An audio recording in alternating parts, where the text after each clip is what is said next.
Hi everybody, and welcome to another edition of First Person, sponsored by the Crystal Room in Troy at I-75 and Route 55. Events perfected, their motto for your next event, large or small.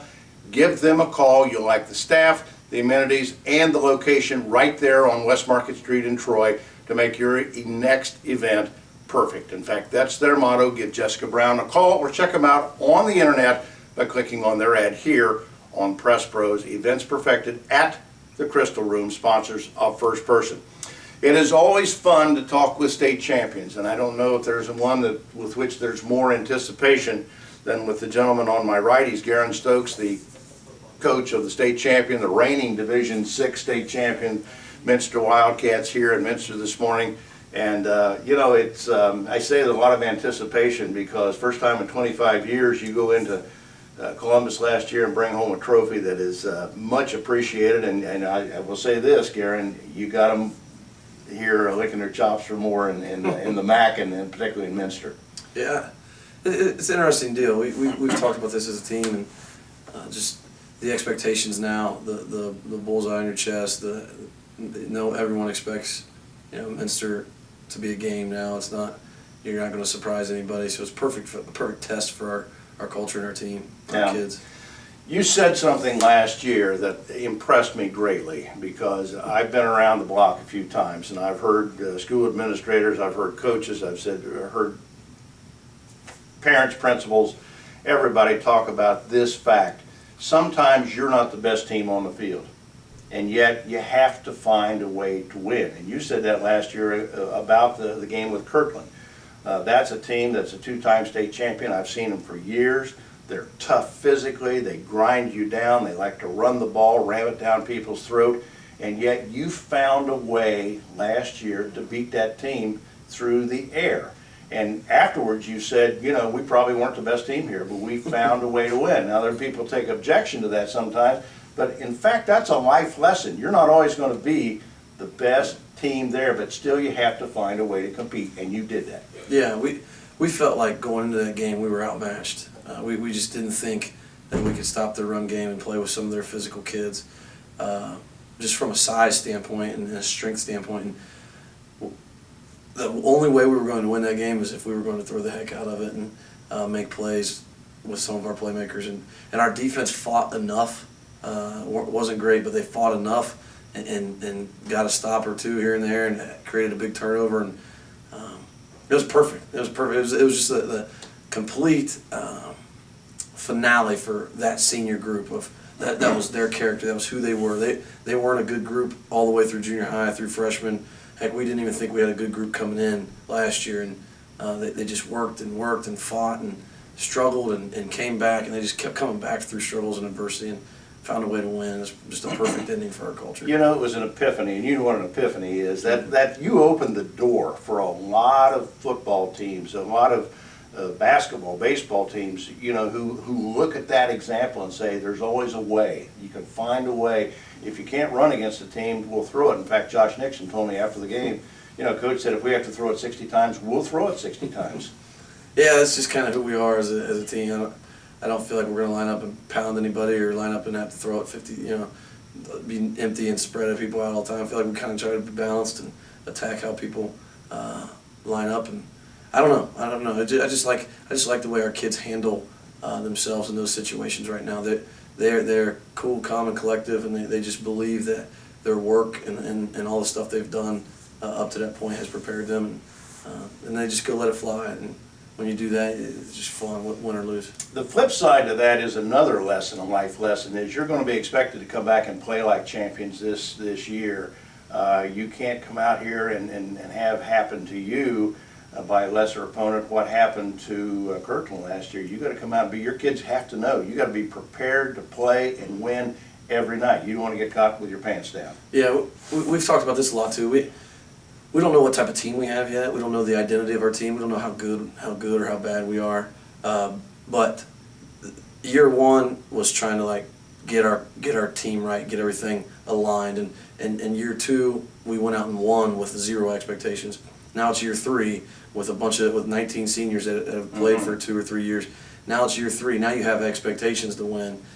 Can you prepare on a daily basis? Can you win practice every single day? win each rep. It's perfect for us. To me, it's a perfect test, perfect challenge for our kids. Can they handle these expectations? You know, it's just perfect. Let's talk a little bit about that, for the fact that you have said to me and said here a couple of weeks ago, you know, we're not perfect. We're not where we want to be. We took a big step last year, but we still got a ways to go. Expound upon that. A couple of things about, and you made a big deal last year about we need to be tougher, mentally and physically. Tell me about a couple of steps you'd yet like to take in 2015. You know, from a strain standpoint, a competitive standpoint, fearless for us, I think if we're going to be as good as Minster can be, we've got to be fearless. We can't be timid and insecure and afraid to make mistakes. We're not there yet. We need to be fearless and just go at people and let it happen how it happens. You know, as long as you just go, as long as you go. And we still got some timid kids that are afraid to just let their hair down and just go. But we're getting so much better. And by the way, everybody has those kids too. Yes, agree. And we have phenomenal kids, great kids. But sometimes when you play some of those big dogs that that are supposed to beat you or supposed to physically pound you a little bit, some of our kids are kind of waiting to get hit in the mouth instead of throwing the first punch. We want to be the aggressors. We want to set the tone and come at people. And the fact of the matter is, you don't have to look far in this league to find people who are just like you want to be. Right. And that's the challenge. That's the challenge. The standard is there.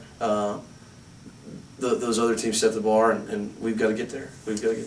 Division 6 reigning champ Geron Stokes, the coach of the Minster Wildcats, our guest today on First Person. I want to give you an opportunity now to talk about the 2015 Wildcats. Everybody wants to hear. And you've got to be licking your chops a little bit, because you've got an all-state quarterback coming back, a very anticipated thrower of the football, which 88 counties in this state, everybody'd like to have a Josh Nixon who's got, those kind of guts to make a play and put the ball in a small window like he can do. You lost Eli Wolf, but you got Jacob Dudes coming back, a Bryce Schmiesing coming back, Hulsman, all these good people who can make plays for you. So give us a capsule of what you anticipate for 2015. I honestly don't know what type of team we're going to have. We have some phenomenal leadership right now that's taking place with our kids. Obviously we have Josh and some other skill kids, but every year it's going to be a grind and a fight to get what we want up front with our big kids. And to me, last year Eli bailed us out time and time again, and we don't have that now. So we've got to elevate the level of play at every position. We've got to find a way to run the football when it's time to buckle down and run the football. And I don't know. I just really like the way our kids are working. I don't know if we're going to. I told somebody else. I don't know if we're going to be 0-10, 10-0, anywhere in between. But our kids are approaching practice and handling practice the way good football programs are supposed to handle practice. Do you agree with me, though? I think you put the fear of God in a lot of people with that win over Kirkland last year, because I've always said this, and no one's proved me wrong. There's nobody in high school football who can defend Josh Nixon and Jacob Dudes and Bryce Schmiesing for 48 minutes. Somebody's going to miss a coverage. Somebody's going to fall down. And that's what the Kirkland kids said. We weren't accustomed to playing teams that threw because they wanted to. We play teams that throw because they have to. Right. I think some defense coordinators in this league would probably disagree with you about that. But. Well, in this league. Yeah. in this league. No, we feel good about our skill, but they have to continue to get better. They're not Eli Wolf. And he bails out time and time again last year in all kinds of games. So everybody's got to elevate their level of play. Got to ask you this, how short this year has been for you, because you went on December the 5th, and the winter goes by like that, spring goes by like that, summer has gone by like that. How quick has it been, and how much fun has it been for you as a head coach that's a champion? And I don't know, we kind of just turned the page right after that. We enjoyed it probably through January, and then it all became back 2015, what type of team we were going to develop, and the leadership and our seniors. And it's kind of just been back to the process of how are we going to get the identity of the 2015 team right. And our focus has just been on developing this group and seeing what we can do with this group. And I know you've enjoyed the uniqueness of having 3 state champions in your league, because everybody in this league enjoys that. A lot of pride about football, MAC football, throughout this county, Auglaize County, Mercer, Darke County, and the rest of the communities. Pretty special. There's just, I tell you, the size of the kid, the athleticism of the kid, the family values of the kid in these areas is just exceptional. I think everybody thinks there's great coaching going on. I'm not real sure that's a fact. I think there's just some great human beings in this area from a family community standpoint, and when they're bigger and longer and athletic, you win with those kids. You might find some other coaches in this league who would disagree with that, too. That's all right. There's some pretty good coaches here. I agree. Talk about special, a very special story, the 2014 Wildcats. Congratulations on that again. Best of luck this year. Stay healthy. That's going to be important, as you know. Yeah. All right, Geron Stokes, this week's guest on First Person. That wraps up this segment, again sponsored by the people in Troy that can make your next event perfect. We're talking about the Crystal Room. Call Jessica Brown or check them out on email. Click on their ad here on Press Pros and go there directly to find out more about your next banquet, reunion, wedding, whatever the occasion. Call the Crystal Room in Troy. Until next time, thanks for your support of high school sports here on PressProsMagazine.com. We'll see you next time with another edition of First Person.